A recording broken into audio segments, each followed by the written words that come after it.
4 levels of godly value. If you ever wonder why some people get paid more than others, here's why.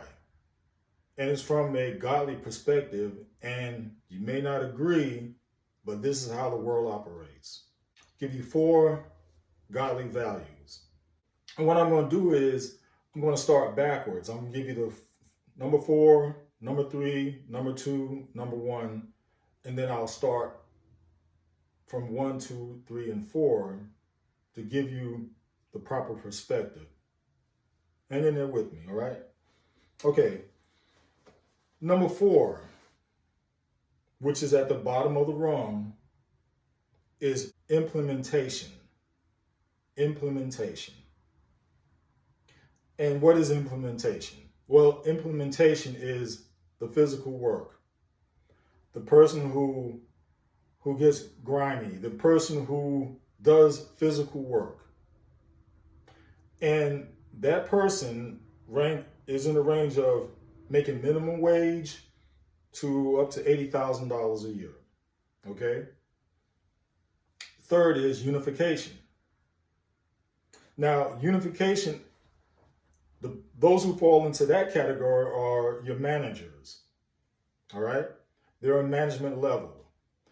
They make anywhere from $40,000 a year to $250,000 a year. Again, all this is relevant, and all this depends on where you live and so forth. Okay, so please don't try to be specific with me, because this is all about range and average. Okay. Second one is communication. Now, communication is those on the speaking level, those who give speeches, those who make money talking. And this ranges from anywhere from a salesman, a car salesman, or a singer, an actor, because they're speaking, they're communicating. Now, in that regard, and I had a salesman in there, or a car salesman, whoever, or any type of salesman, they can be from $100,000 a year up into $100 million. Okay, and again, that varies. The range can go, from, like I said, from a car salesman to a singer to an actor. But the thing is that they're communicating. They're using their mouths. They're using their voices to get their point across and make money from by doing that. And then number 1 is imagination. Those who create, those who come up with ideas and put those ideas to fruition. They put those ideas into something that's you're able to see.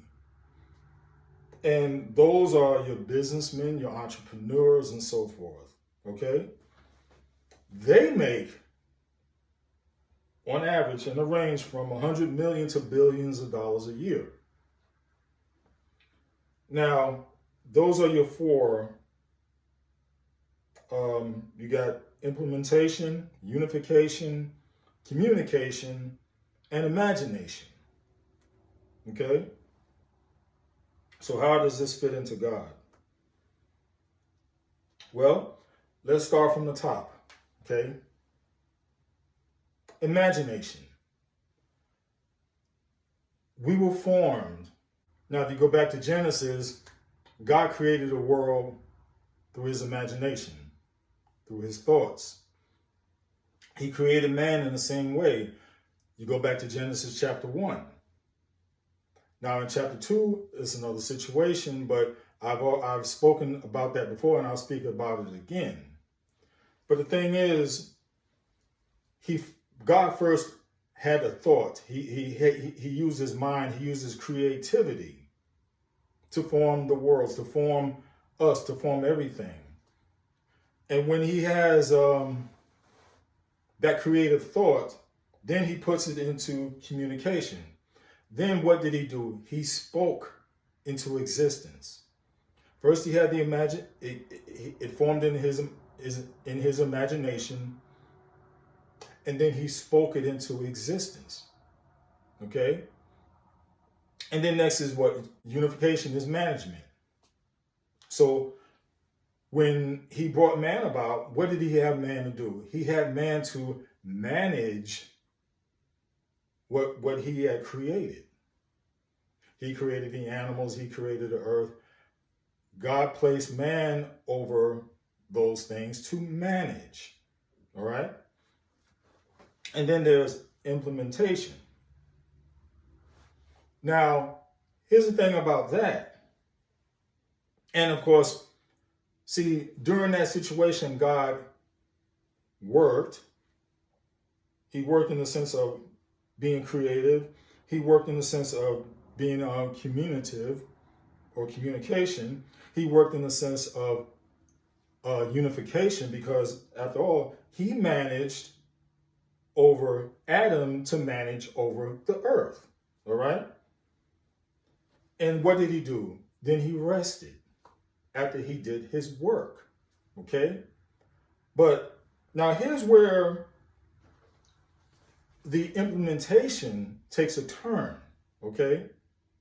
Now when Adam sinned, okay, when Adam sinned, that, say, because what we call today would be office work, okay, we're using our minds, if you want to put it that way, or white collar work. When he sinned, it turned into blue collar work. It turned into physical work. And that physical work was punishment.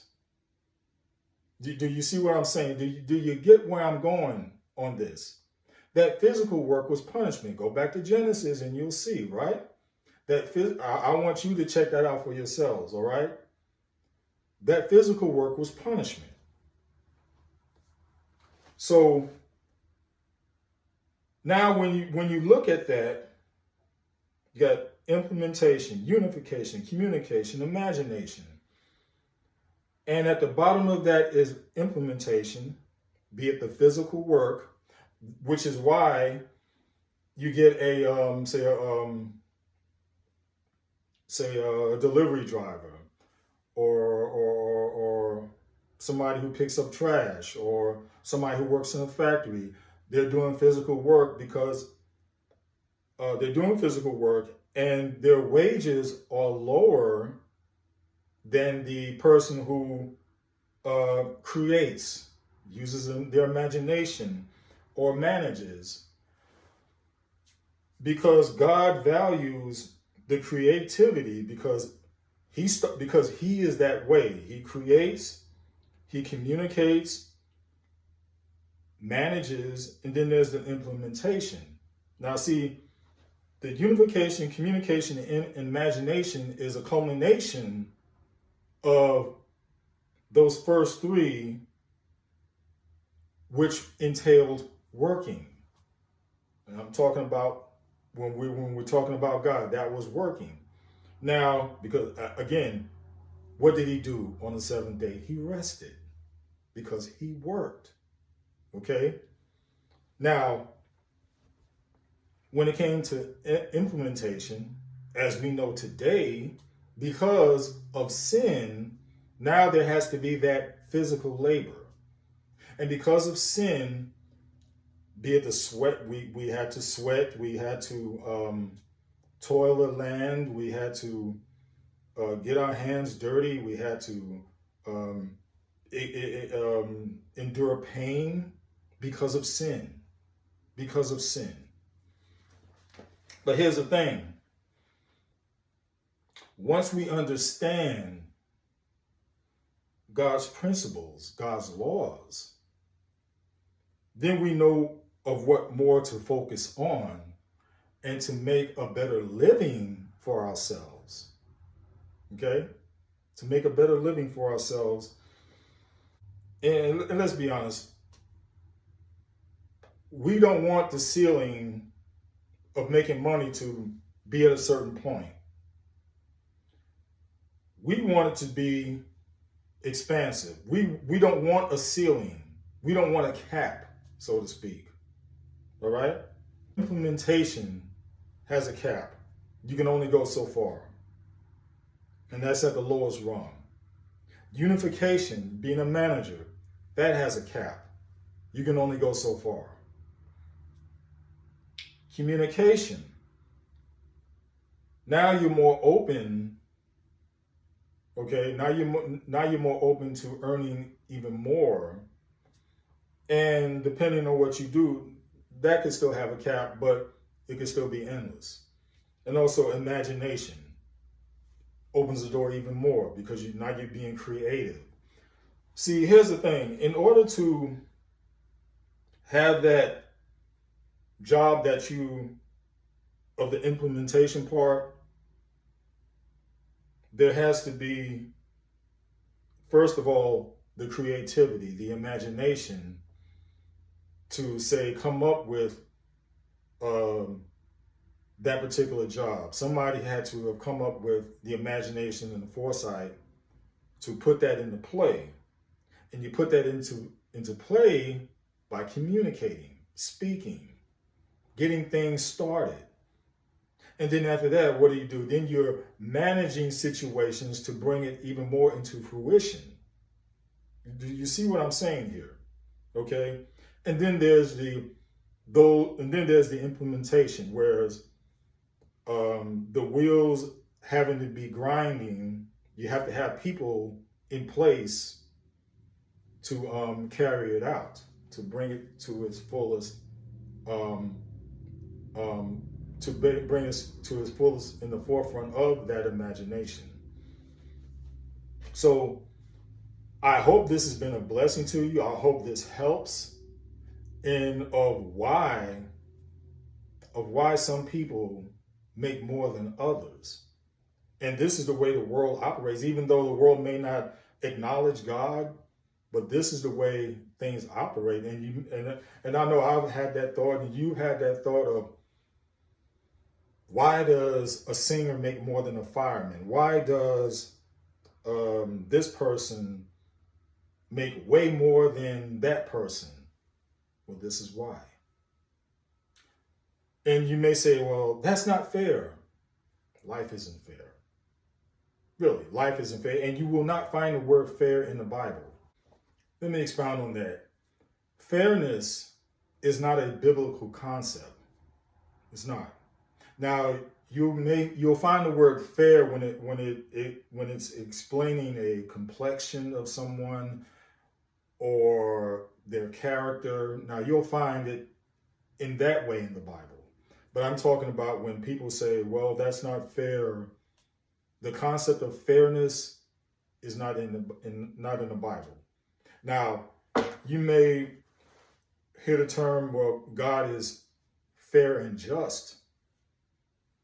Now, when it comes to him and his, the way he does things, it applies.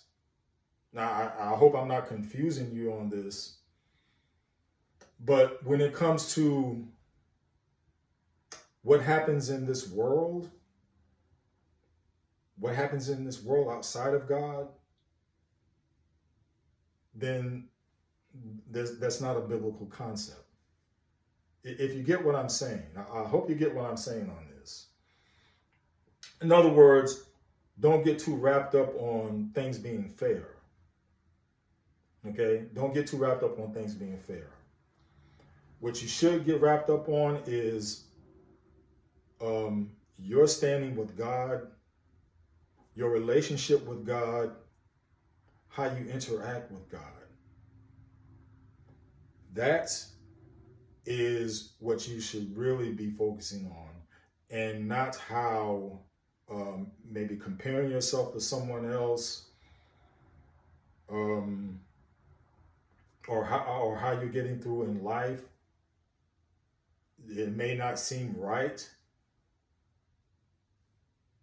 because, again, you need to focus on your situation with God and leave it right there.